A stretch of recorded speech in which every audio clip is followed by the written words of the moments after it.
Hello everyone, आप लोगों का मेरे YouTube channel art and nature with study में स्वागत है।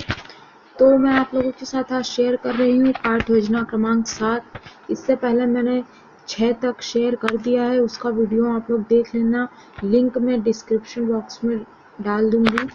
चलिए शुरू करने से पहले एक बार मेरे चैनल को लाइक एंड सब्सक्राइब कर लीजिए, जिससे कि आपको वीडियो के नोटिफिकेशन प्राप्त होते रहें।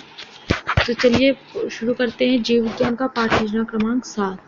तो इसमें पहला पॉइंट आ जाएगा परिचयात्मक जानकारी। परिचयात्मक जानकारी में आप लोगों को छात्राध्यापिका का नाम, छात्राध्यापिका अगर आप अध्यापक हैं तो छात्र अध्यापक का नाम, यहाँ पर अपना नाम आ जाएगा। फिर कक्षा, ये जो टॉपिक है किस कक्षा का है, ये 9th और 10th का है। विषय विज्ञान, और अगर आप उप विषय लिखना चाहते हैं तो जीव विज्ञान आ जाएगा। इसके बाद प्रकरण जैविक प्रक्रियाएं, मानव में श्वसन। दिनांक, आप जिस दिनांक को लिखें वो दिनांक डाल दीजिए। समय 35 से 40 मिनट का और कालखंड सेकेंड। अब सेकेंड पॉइंट आ जाएगा सामान्य उद्देश्य। तो हमारा सामान्य उद्देश्य है, पहला पॉइंट छात्रों को विज्ञान तथा तथ्यों से परिचित कराना। दूसरा पॉइंट है छात्रों में जीव विज्ञान के प्रति रुचि उत्पन्न करना। तीसरा पॉइंट है छात्रों में जीव विज्ञान के प्रति जिज्ञासा उत्पन्न करना। और चौथा है छात्रों में वैज्ञानिक दृष्टिकोण उत्पन्न करना। ठीक है, अब तीसरा पॉइंट है विशिष्ट उद्देश्य। अब हमारा विशिष्ट उद्देश्य में पहला पॉइंट है छात्रों को मानव में श्वसन के अर्थ को समझाना। दूसरा है छात्रों को श्वसन क्रिया के बारे में प्रयोग द्वारा अध्ययन कराना। फिर चौथा पॉइंट है शिक्षण विधि। तो इसमें प्रश्नोत्तर विधि तथा व्याख्यान विधि का प्रयोग करेंगे।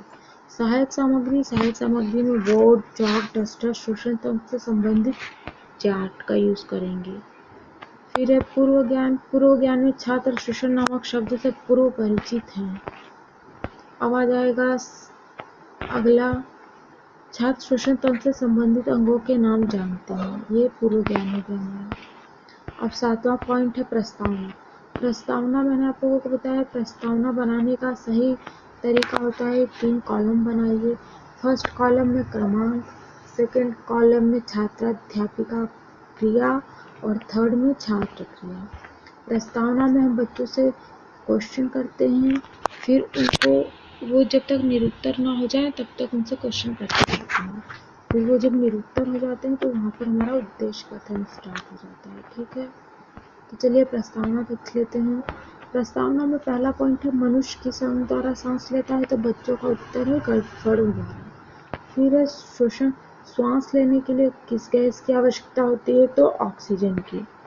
श्वसन क्रिया के फलस्वरूप कौन सी गैस बाहर निकलती है, तो कार्बन डाइऑक्साइड। कार्बन डाइऑक्साइड को बाहर निकालने की क्रिया क्या कहलाती है, तो बच्चे यहाँ पर निरुत्तर हो जाएंगे। अब यहाँ पर हमारा उद्देश्य कथन स्टार्ट हो जाएगा, जो 8वां पॉइंट है। इसमें बच्चों आज हम मानव में श्वसन के बारे में अध्ययन करेंगे। ठीक है, अब इसके बाद 9वां पॉइंट है प्रस्तुतिकरण।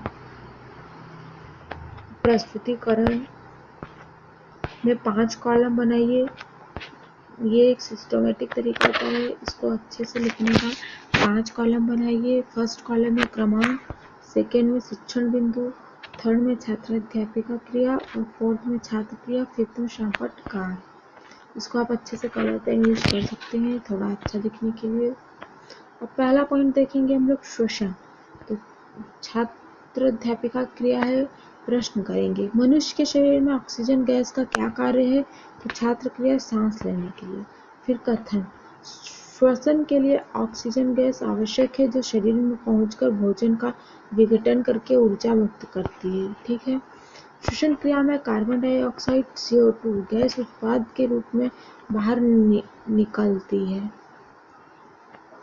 इसके विपरीत फेफड़ों की कार्बन डाइऑक्साइड युक्त तथा वायु को नाक द्वारा शरीर के बाहर निकालने की क्रिया को उच्च श्वसन या निःश्वसन कहते हैं। यहाँ पर हम शांपट कार्य पर श्वसन का जो रिएक्शन है वो लिख देंगे। C6H12O6 प्लस C6O2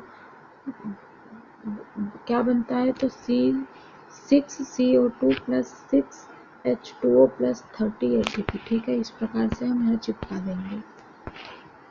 अगला पॉइंट है श्वसन तंत्र। तो श्वसन क्रिया के मुख्य अंग नाक, नासाद्वार, नसिका मार्ग, श्वास नली, श्वासिकाएं तथा फेफड़े हैं। इन अंगों के सम्मिलित रूप को श्वसन तंत्र कहते हैं। वक्ष की मांसपेशियां, पसलियां तथा डायफ्राम सांस लेने और निकालने में सहायता करते हैं। ठीक है, यहाँ पर छात्र सुन रहे हैं, देख रहे हैं और श्याम पट्ट कार्य में आ जाएगा। यहाँ पर हम श्वसन तंत्र का एक डायग्राम बना के चिपका देंगे इस प्रकार से। ठीक है, अब आगे चलते हैं। आगे हमारा तीसरा पॉइंट है श्वसन क्रिया प्रयोग।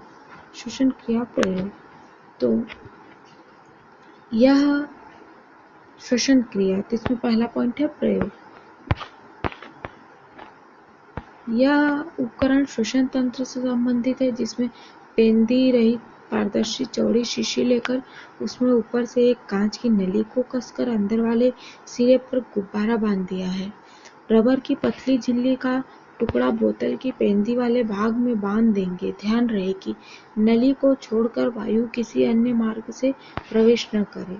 फिर हम प्रश्न करेंगे श्वसन क्रिया में कौन कौन से अंग भाग लेते हैं, तो श्वास नली, नासाद्वार आदि। यहाँ पर श्यामपट्ट में हम ये डायग्राम बना के लगा देंगे प्रयोग का, जो हम नली का प्रयोग कर रहे हैं। ठीक है, अब आगे सेकंड पॉइंट है झिल्ली का कार्य। झिल्ली नीचे करने पर गुब्बारा फूल रहा है, वह छोड़ देने पर चिपक जाता है। छात्र सुन रहे हैं। तीसरा पॉइंट है गुब्बारे का कार्य। तो गुब्बारे का फूलना तथा पिचकना श्वसन क्रिया में फेफड़ों से संबंधित है, जिसमें रबर की झिल्ली डायफ्राम का कार्य कर रही है। फिर अगला पॉइंट है चौथा, श्वसन अंगों की संरचना। मनुष्य में श्वसन तंत्र को अध्ययन की सुविधा के लिए दो भागों में विभाजित किया जा सकता है। पहला प्रमुख अंग फेफड़े, दूसरा सहायक अंग नासिका छिद्र, नासिका एवं नासिका पथ, दूसरा ग्रसनी, तीसरा लेरिक्स, चौथा ब्रोंकाई। यहाँ पर हम लिख देंगे छात्र सुन रहे हैं। फिर पांचवा है फेफड़े। इसमें फेफड़ों को सम्मिलित किया गया है। मनुष्य में एक जोड़ी फेफड़े वक्ष गुहा में स्थित होते हैं। यह हल्के गुलाबी रंग के कोमल तथा स्पंजी होते हैं, जो कि श्वसन नलिका द्वारा ग्रसनी से जुड़े रहते हैं। यहाँ पर हम लोग श्यामपट्ट कार्य में एक मनुष्य के फेफड़े का डायग्राम बना के लगा देंगे इस प्रकार से कलरफुल शीट पर। आप चाहे तो ब्लैक शीट का यूज कर सकते हैं या कलरफुल, आपकी इच्छा अपने अनुसार। छठा पॉइंट है ग्रसनी। तो नासा विश्व के पिछले भाग में स्थित भाग ग्रसनी कहलाता है, जो कि मनुष्य अंगों से संबंधित होता है। नासावेश्म। सातवां पॉइंट है लैरिंक्स। श्वास नलिका का अगला सिरा एक बक्से के समान रचना बनाता है, जिसे स्वर यंत्र कहते हैं। इसमें चार उपस्थितियां पाई जाती हैं। पहला एक थायराइड, एक क्रिकॉइड और दो एरिटिनॉइड, ये चार हो गए। यहाँ पर हम लैरिंक्स, इसका डायग्राम बना के लगा देंगे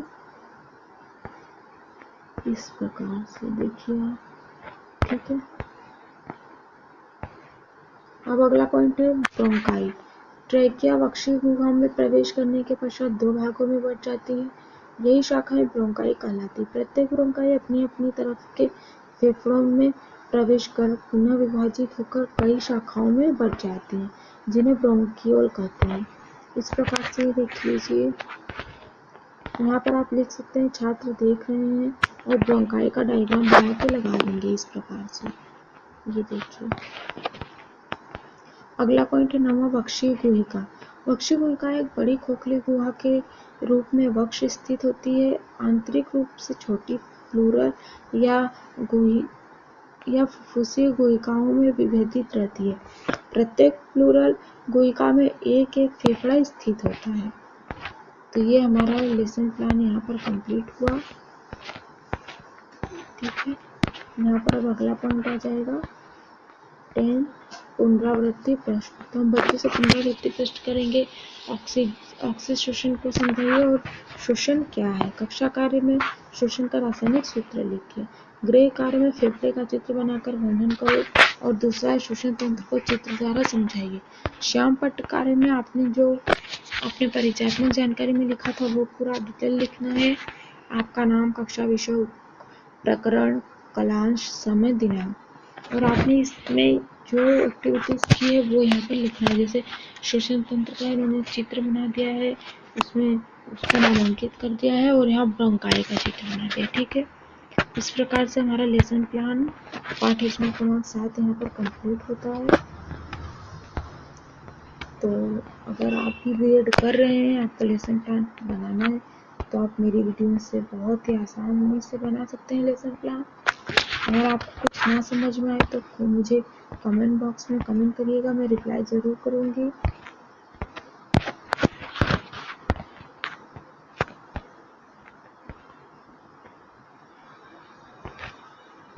तो चलिए, हमारा ये वीडियो यहीं पर समाप्त होता है।